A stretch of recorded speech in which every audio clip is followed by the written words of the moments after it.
programming. அவர்களுடைய அந்த எல்லை வரைவு தான் என்ன? Their programming was slavery. Their programming was bondage. அவர்கள் மனதிலே எழுதினது என்னவென்றால் அது அடிமைத்தனம், நுகம். And they lived in lack and want and not enough. அவர்கள் பாருங்க பற்றாக்குறை, இல்லாமை, தாழ்மை இப்படிப்பட்ட காரியங்கள்ல வாழ்ந்தார்கள். So all they had was the image of they having nothing in their life. அவர்கள் கொண்டது எல்லாம் என்ன என்றால் இல்லாமையில இருந்தாங்க பாத்தீங்களா, அப்படிப்பட்ட காட்சி படம் இதுதான் அவர்களிடத்தில் இருந்தது. No, they lived in slavery for so many years that this got registered in their mind. பாருங்க அவங்க அநேக they lived in slavery for so many years that this got registered in their mind. பாருங்க அநேக வருஷங்கள் அவர்கள் அடிமைத்தனத்துல வாழ்ந்தார்கள், அது அப்படியே அவர்களுடைய மனதில் அப்படியே பதிவாகி விட்டது. This is how the programming is done. இப்படிதான் பாருங்க இந்த எழுதப்படுகிற அந்த எல்லை எழுதுதல், இப்படிப்பட்ட காரியங்கள் இப்படிதான் நடக்குது. Let's turn to the book of Numbers. என்னாகமத்துக்கு திருப்புவோம். Numbers 13. 1:3. என்னாகமம் 13. Numbers 13 and verse 18. 18ஆம் வசனம். And see what the land is like. So the above verse talks about how God is sending these spies to them, to the land of milk and honey. So and see what the land is like, whether the people who dwell in are weak or strong or weak, few or many, whether the land will dwell in is good or bad, whether the cities they inhabit or like camps or strongholds, whether the land is rich or poor, and then whether the forest there or not. Be of good courage and bring some of the fruit of the land. Now the time was the season of the first ripe grapes. Till 20. 18 20 வசனம். தேசம் எப்படிப்பட்டது என்றும் அங்கே குடியிருக்கிற ஜனங்கள் பலவான்களோ பலவீனர்களோ கொஞ்சம் பேரோ அநேகம் பேரோ என்றும் அவர்கள் குடியிருக்கிற தேசம் எப்படிப்பட்டது, அது நல்லதோ கெட்டதோ என்றும் அவர்கள் பட்டணங்கள் எப்படிப்பட்டது என்றும் அவர்கள் கூடாரங்களில் குடியிருக்கிறார்களோ கோட்டைகளில் குடியிருக்கிறார்களோ என்றும் நிலம் எப்படிப்பட்டது, அது வளப்பமானதோ இளப்பமானதோ என்றும் அதில் விருட்சங்கள் உண்டோ இல்லையோ என்றும் பாருங்கள். தைரியம் கொண்டிருந்து தேசத்தின் கனிகளிலே சிலவற்றை கொண்டு வாருங்கள் என்றான். அக்காலம் திராட்சை செடி முதற்பழம் பழுக்கிற காலமாயிருந்தது. God already knew what kind of land it is. பாருங்க தேவனுக்கு ஏற்கனவே இது தெரியும் இந்த தேசம் எப்படிப்பட்டது என்று. God is looking at the places of the earth. தேவன் பூமியில் இருக்கிற எல்லா தேசங்களையும் சுற்றி பார்க்கிறார். There were so many places which were prosperous. அங்கே இருந்த இடங்களிலே அநேக இடங்கள் செழிப்பானதா இருந்தது. But out of that prosperous place he chose the best prosperous place. ஆனால் அந்த செழிப்பான தேசங்களிலே எது முதன்மையானதாக இருக்கிறதோ அதை தேவன் தேர்ந்தெடுக்கிறார். And he made it ready for the Israel people. இதை இஸ்ரவேல் மக்களுக்காக அவர் ஆயத்தம் பண்ணினார். That is the land of milk and honey, more than enough. அதுதான் பாலும் தேனும் ஓடுகிற ஏராளம் தாராளமான தேசம். It had so many fields, gardens, houses, so many things, you see. பாருங்க அங்க அநேக தோட்டங்கள் இருக்கிறது, வீடுகள் இருக்கிறது, நிறைய விஷயங்கள் இருக்கு. Now God is sending them to spy. இங்க பாருங்க தேவன் அவர்களை அதை வேவு பார்க்கும்படியாக அவர்களை அனுப்புகிறார். Is it for the reason just because God doesn't know and he is sending some spies to know what has happened? தேவனுக்கு என்ன இதெல்லாம் மறைபொருளான காரியமா? அவர் வேவு பார்க்கிறதுக்கு மனுஷன் அனுப்புறான்னு நினைக்கிறீங்களா? No, it is for themselves because they are still not believing about the riches of the land. So God is making them go to have them viewed and bring some of the fruits so they will have a picture and image of how prosperous that place is. இஸ்ரவேல் மக்கள் அவர்களுடைய மனதிலே ஏற்கனவே ஒரு காரியத்தை வைத்திருந்தார்கள். ஆகவே தேவன் அவர்களை வேவு பார்க்கும்படியாக அனுப்புகிறார். ஏன்னா அவர்களுடைய மனதிலே இது பதிவாகணும். இது எப்படிப்பட்ட பாலும் தேனும் ஓடுகிற தேசம், அந்த தேசத்தின் விருட்சங்கள்லாம் எப்படி இருக்குது, இதையெல்லாம் பார்க்கும்படி இவர்கள் நம்பும்படியாக தான் தேவன் அனுப்புகிறார். God wants these people to have an interest to get up and go and inherit that land. Because these people were already and always talking about the past life, the Egypt, you see. So God wants to show some samples so that they will inherit those places. இஸ்ரவேல் மக்கள் பாருங்க ஏற்கனவே அவங்களுடைய பழைய வாழ்க்கை, அந்த அடிமைத்தனத்தின் வாழ்க்கை, இதை பற்றியே பேசிக் கொண்டிருந்தார்கள். தேவன் ஆகவே இவர் எதுக்காக வேவு பார்க்க அனுப்புறாருன்னா இவர்கள் போய் கண்டு இவர்களுக்குள்ளாக ஒரு விருப்பம் இவர்கள் தேசத்தை சுதந்திரிக்க வேண்டும். இதுதான் தேவனுடைய சித்தம். But it was so difficult for the slave people to get that image.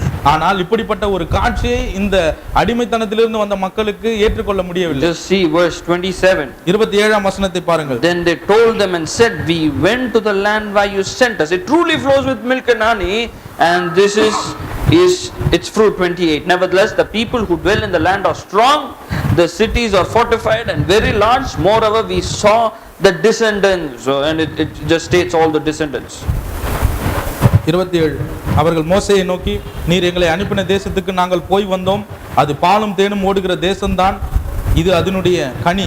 ஆனாலும் அந்த தேசத்திலே குடியிருக்கிற ஜனங்கள் பலவான்கள், பட்டணங்கள் அரணிப்பானவைகளும் மிகவும் பெரியவைகளுமாய் இருக்கிறது. அங்கே ஏனோக்கின் குமாரரையும் கண்டோம். Now God sent them so that they can God can show how beautiful that place is. So this is going to be the place you wanted to have, and this is where you are traveling. God want to show them. But these people, they were talking about how they are strong, how well the city is, and how we will never be able to overcome it. பாருங்க, தேவன் அவர்களை இப்படிப்பட்ட ஒரு இடத்துக்கு கொண்டு போறதுக்கு அவர் சித்தமா இருந்தார். இப்படிப்பட்ட எவ்வளவு தேசம் அழகா இருக்கிறது, இப்படிப்பட்ட காரியங்களை இவர்கள் காண வேண்டும் என்று தேவன் விரும்பினார்.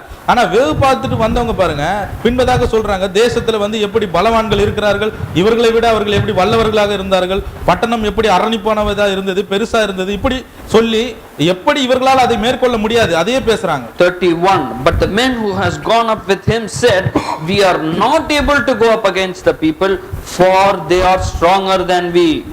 31ஆம் வசனம்.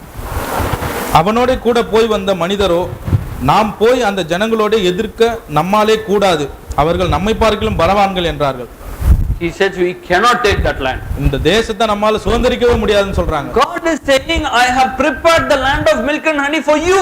தேவன் சொல்லுகிறார், பாலும் தேனும் ஓடுகிற தேசத்தை உனக்காக நான் ஆயத்தப்படுத்தி வைத்திருக்கிறேன். I want you to be rich. நீ அந்த இடத்துல செழிப்பாக இருக்க வேண்டும் என்று நான் விரும்புகிறேன். I want you to have more than enough. ஏராளம் தாராளமாக நீ வாழ்க்கை வாழ வேண்டும் என்று நான் விரும்புகிறேன். You should not have lack and want. உனக்கு பற்றாக்குறை இல்லாம இப்படிப்பட்ட வாழ்க்கையில நீ இருக்க கூடாது. You should not suffer.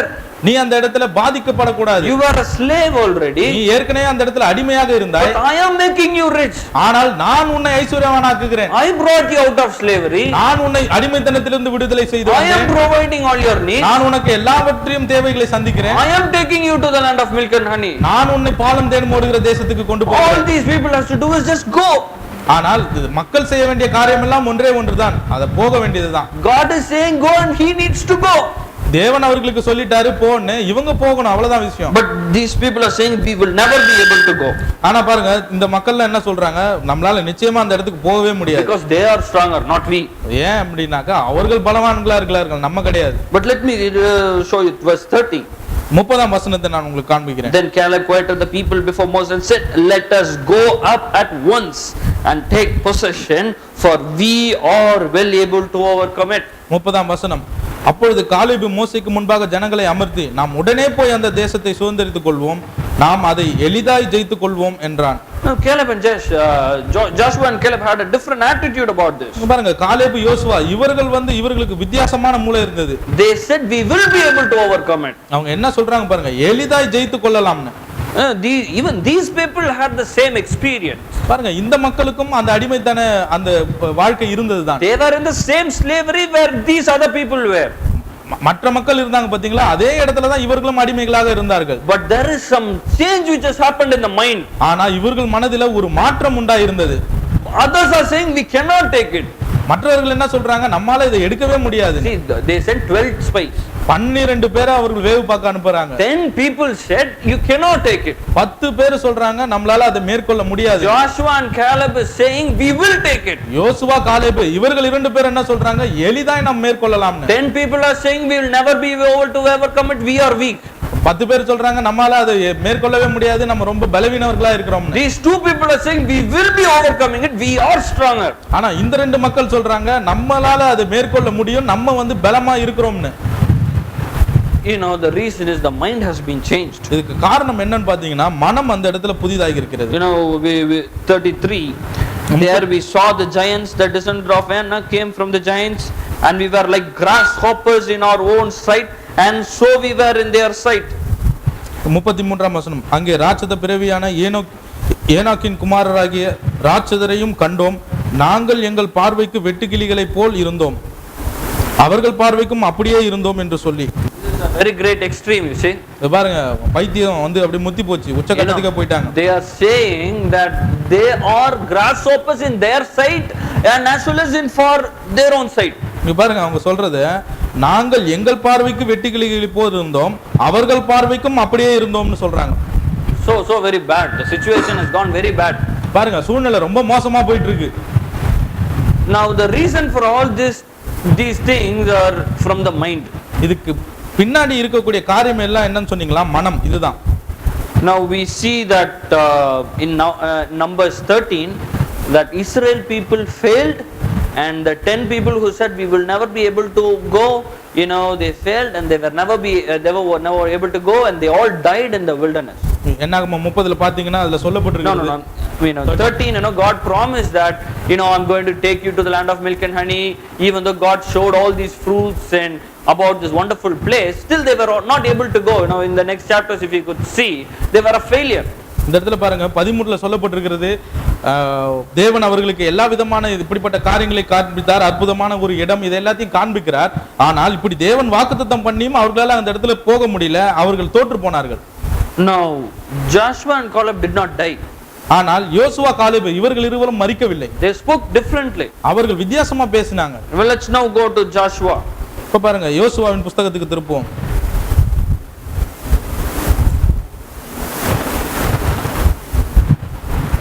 Joshua 1.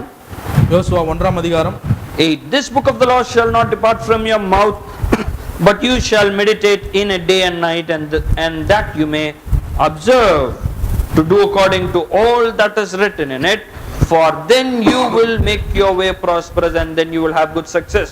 யோசுவா 1:8.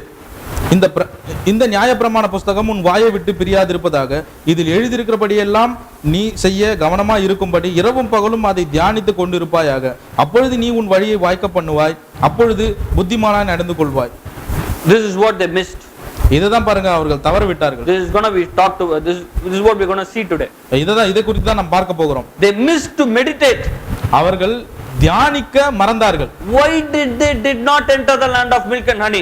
ஏன் அவர்கள் பாலும் தேனும் ஓடுகிற தேசத்தை சுதந்தரிக்க முடியல? Christians still have so many questions, you see. கிறிஸ்தவர்களுக்கு இன்னைக்கும் இத